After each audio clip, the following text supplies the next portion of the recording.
Welcome. This is a further maths video, FP1. Now in this video it's just going to be about complex numbers. We're going to be going on from the agrand diagrams we looked at in the last video. We're going to be moving on from that. We're going to be going on to something where we solve problems involving complex numbers. So there's two kind of types here.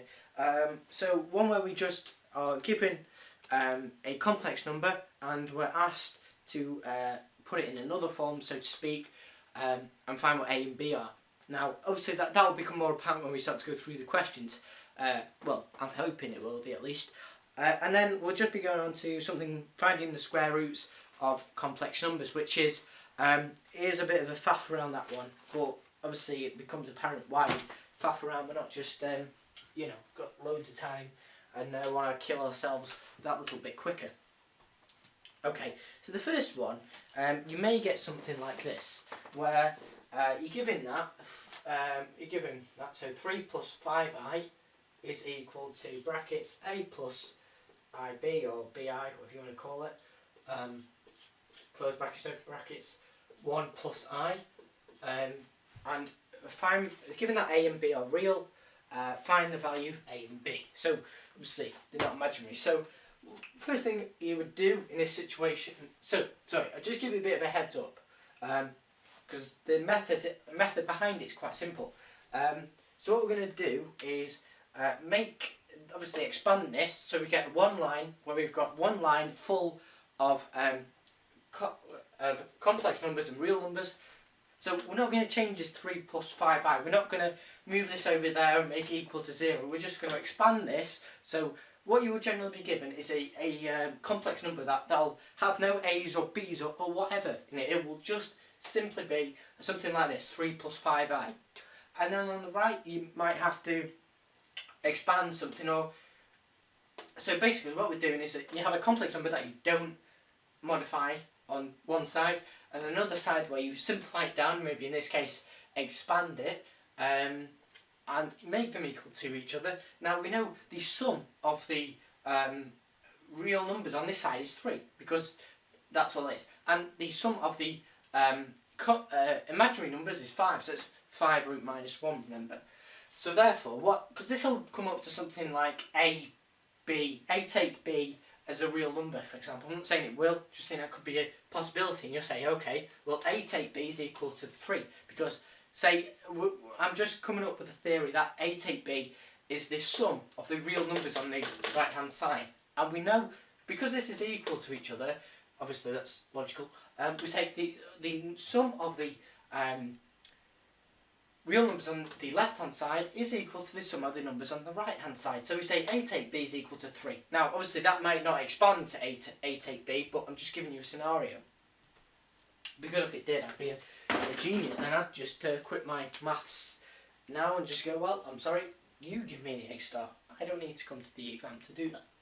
But unfortunately I do. I haven't quite got around to negotiating that yet, but give us a few hours. Anyway, it's probably by the length of this video that'll happen, so probably get an email somewhere. Anyway, moving on. So as I said, normally you'd be expanding something on the right. However, in some cases you might get where it's 3 over 5i equals something that you have to put it into, like what we had there is the double things, and then you might have another function on the bottom where you just get the one complex number on the right hand side that you're given. Okay, so I'll do a few examples to try and make this clear, but I've just rubbed that off and really it was quite pointless too. So as I said, 3 plus 5i equals a plus ib brackets 1 plus i. Okay, so it will generally always be in that kind of format in terms of, same kind of method. So as I said, expand this side, so 3 plus 5i, don't do anything else, just write it again. So a times 1 is a, ib times I is plus I squared b. Now, we'll simplify this because we know I is root minus 1, so root minus 1 times root minus 1 is minus 1, so that just leaves to a take b. But I'm just going to leave it as a plus I squared b. Okay, so then we've a times 1, ib times I, which we've got as our I squared b, and ib times 1, so that's just plus ib, and then plus ia.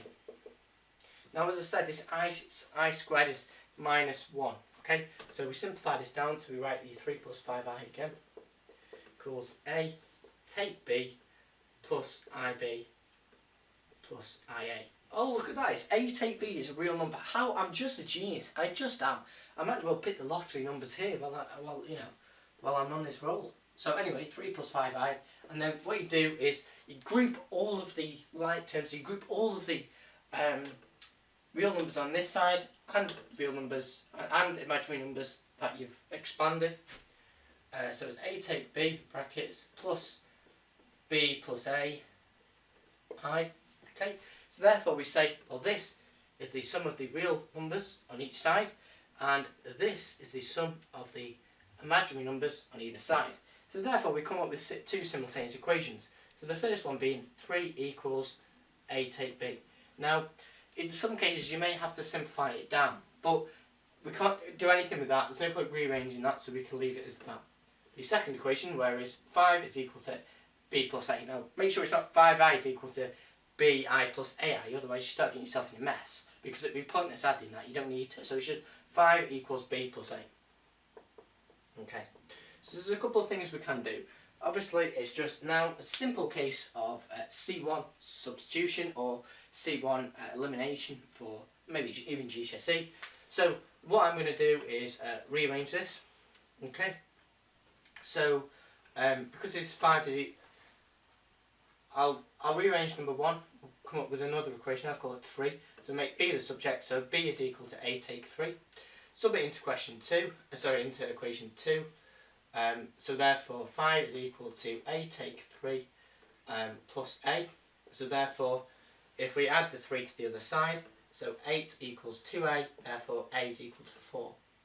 Okay, and then you just sub in a is equal to 4 into one of the equations and find b. So if we subbed it into equation 2, okay, so 5 is equal to b plus a, and we know a is 4, so it's b plus 4, therefore b is equal to 1.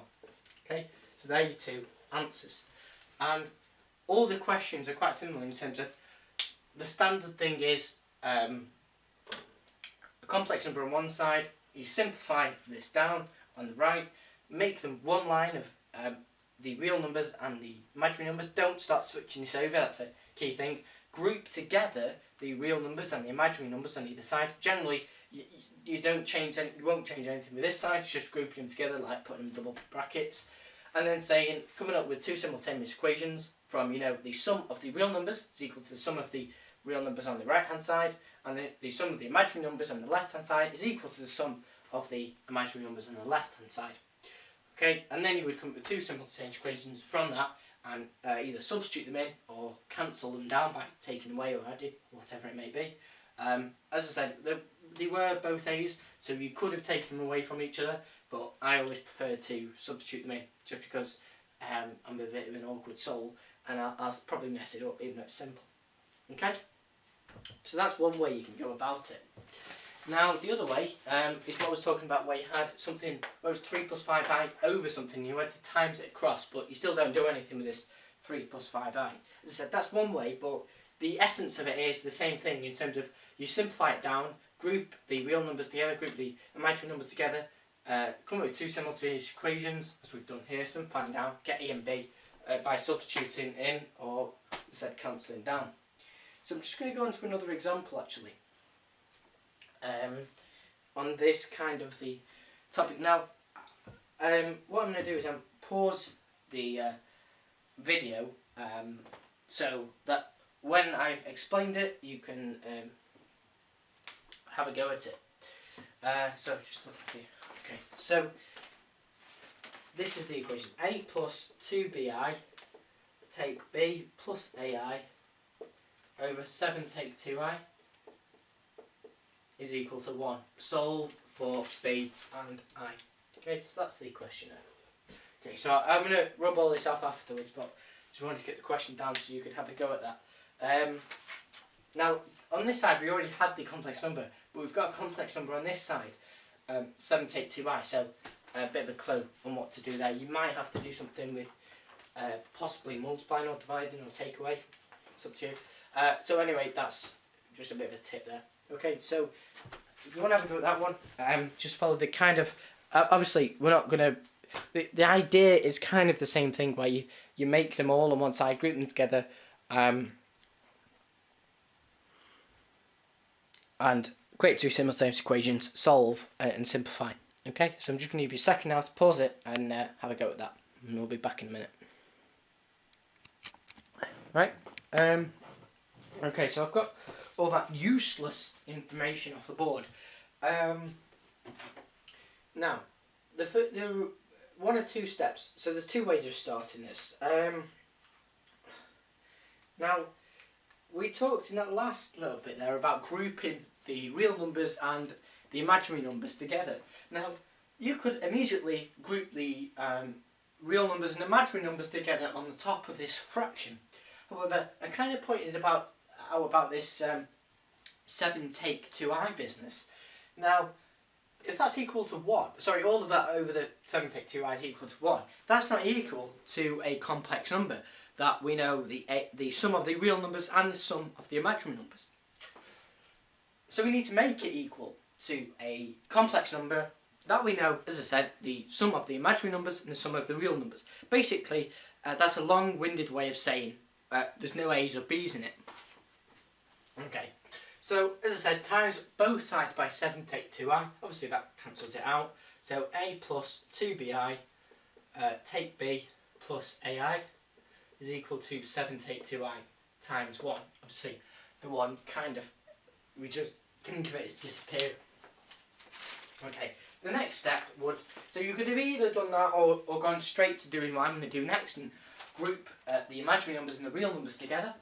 So the imaginary numbers are basically ones that have an I associated with it, and the real numbers are ones that just have a letter or a number. So is A take B as 1, okay, as the normal numbers, the real numbers, and then the imaginary numbers are 2bi, so I just write brackets 2b plus ai, which is plus a. And you cordon that off and times it by I. So you're sort of taking out I as a common factor, if you think of it like that. Okay, 7 equal to 7 take 2i. Right, so if we look at the corresponding what's it equal to value. Okay, so we're going to come up with two simultaneous equations. So it's exactly now like what we did before. So if you want to do this, draw a line. So draw 2 arrows and say that's equal to that, and that's equal to that. Just shows the examiner you know what you're talking about. But as I said, that could be just me going crazy. But, you know, back to the question again. Like I said in other videos, you know, why you're watching. You probably turn off, but whatever. A take B is equal to 7, and another equation could be 2 plus 2b plus a is equal to minus 2i. Oh, sorry, minus 2.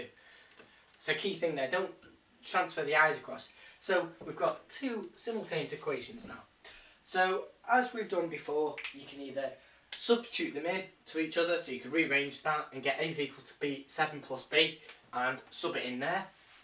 And obviously then you could cancel it down, work out what b is, and then substitute it back in there to find out what a is.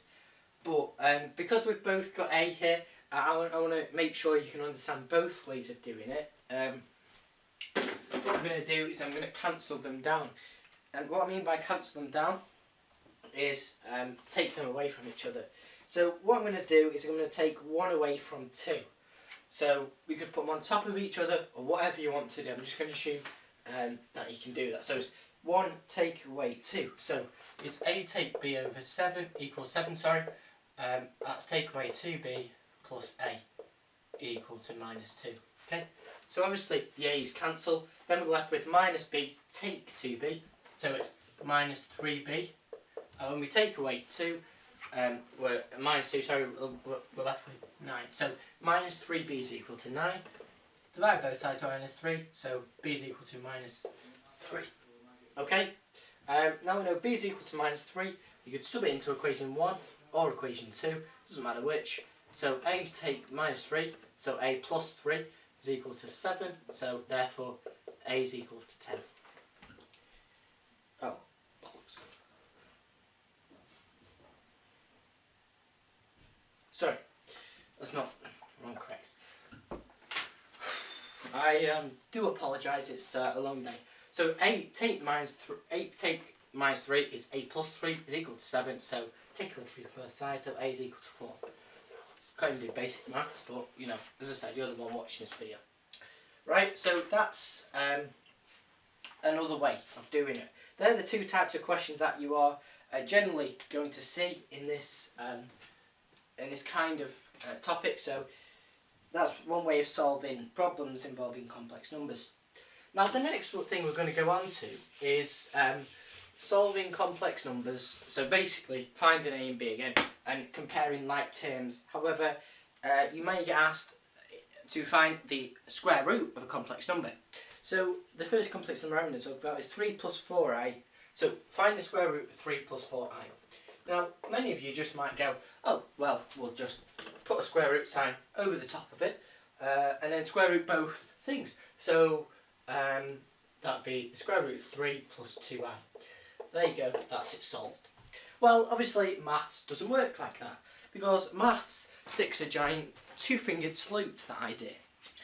Because it goes, the kind of people that would think that, the kind of people who wouldn't take further maths. Now I'm not saying the people who take English are insanely dumb, I'm just saying they're not mathematicians. Take that how you want. But if you do English and further maths, I do apologise. Well, I don't really. What have I got to lose? Anyway, so, sorry, you know, bit of a rebellious teenager, still coming out with me. Anyway, so let's get on with this math. So as I was saying, find the square root of 3 plus 4i. Now, when we find the square root, 3 plus 4i. So when we find the square root of that, we're going to end up with another complex number, because you don't square root something. You don't square root something and end up with something totally different. If we square rooted a real number, say 9, we're going to get 3, which is, weirdly enough, a real number. So therefore, if we, using the same logic, if we square root an imaginary number, we're going to get an imaginary number. And if we square root a complex number, we're going to get a complex number. So, applying them ideas, this is going to equal a plus bi. Now, as I said, a and b are just numbers. But obviously I is the imaginary part, okay? So that's bi is the imaginary number and a is the real number, so obviously it makes a complex number. Now, what we want to do is we want to find the square root of this. So we do put the square root sign over it, that is correct, but obviously we don't square root each term individually, because that's basic logic. Okay, so if you were given that equation, just without being told it's a complex number or anything else, and you say you're told I is root minus 1, well obviously no, then. But I'm just saying, say if I was x, so square root of 3 plus 4x is equal to a plus bx, find what a and b are. Okay, so this is one way to think of it if this doesn't jump at you straight away. But obviously you should know for the maths what you do. Okay, so you get rid of this square root sign by squaring both sides. So that would be 3 plus 4i is equal to the square root of a plus bi. Or if you were thinking equal to the square, of a plus bi. Now if you would think I was x, then what you would do is expand this by putting a double bracket there. And the fact that it's I at this stage doesn't have any difference. But you don't have to think of it as an x, you can simply think of it as still root 1, but I'm just trying to explain it in a different way. Okay, so you do 3 plus 4i is equal to, obviously, a squared, a times a. B squared I squared, so b squared I squared, and we're going to convert that to minus bi, because obviously we know I squared is I is root minus 1, and root minus 1 times root minus 1 gives minus 1, so it would be a take b squared, but as I said before, I just want to leave it as that so you can see where we're going with this. And then it's going to be a times bi plus a times bi, which is obviously going to be plus 2 abi. Okay. Now on the next stage I would put in what we said, so 3 plus 4i is equal to a squared take b squared, because see I is root minus 1 and I squared is minus 1 plus 2ab I. Now it's just a case of applying the same method that we did before. So you add the sum of the real terms on one side and sum of the real terms on another side, compare them, and in the same way add the sum of the imaginary numbers on one side and make that equal to the sum of the imaginary numbers on the other side, because obviously they're equal. So it's the same principle as what we just did when we were solving by equate. That first part was called equating imaginary parts and real parts, but self-explanatory anyway. So 3 plus 4i, so group together the real numbers and imaginary numbers on both sides. The left hand side's already done, so we don't mess with that. So it's just a squared take b squared plus 2ab all times by I. Okay, so apply the same methodology. So 3 is equal to a squared take b squared and 4 is equal to 2ab. So you come up with your two simultaneous equations. So 3 is equal to a squared take b squared. You can already see how this is going to be a little bit more challenging. 4 is equal to 2ab. Okay. Right, so you've got equation 1 and 2 there. So, as I said, what you can either do now... what I was saying, you can simplify this one down. So you can divide both sides by 2. So we'll come up with equation 3 in this. So, divide both sides by 2, so you get 2 is equal to AB.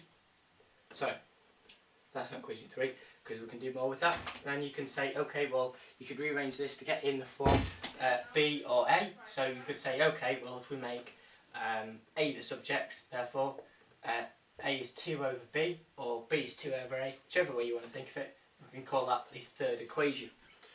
Alright, so that should be 2 over B. And then you would just sub it in, because we can't take them away because that's squared obviously. So then you would sub it into equation 1 and simplify as normal. So we're just going to go ahead and do that now. Sorry about the focus before, just had to change a bit. Okay, so I've kind of skipped ahead here, just added a bit more on.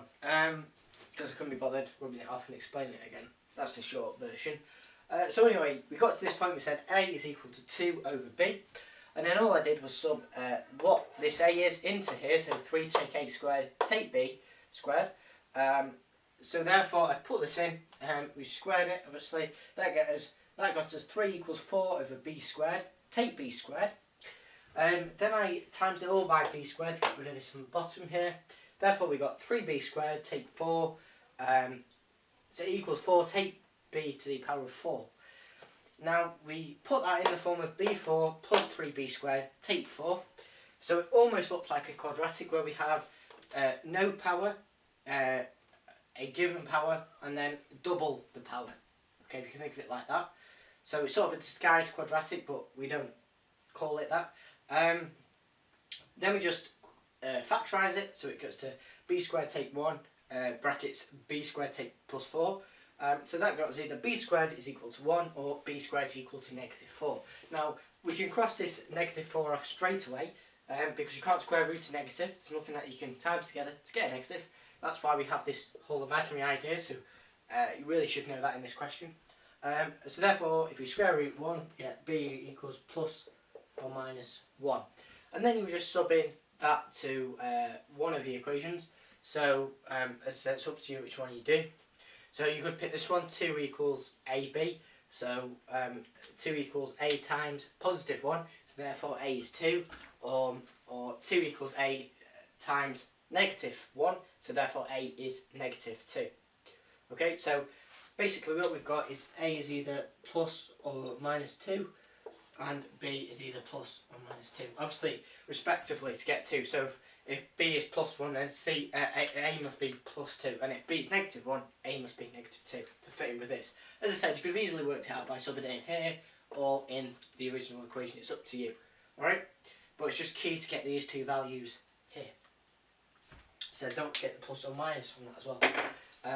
Okay, so that's square rooting a negative. Finding the square root of a complex number. We've done that, and also we did talk about looking at like terms, and when I said looking at like terms, you know what we really mean, of course, is solving problems with complex numbers in equating real numbers, equating complex and imaginary complex numbers. Something to do with maths anyway, something to do with A and B or whatever the hell we've been talking about for the past half an hour, however long this is. So hopefully it hasn't wasted too much of your time. I did try to keep it quite short, but you know, you do have a life to live, so I'll go and let you live that. So thanks for watching, and we'll see you in the next video.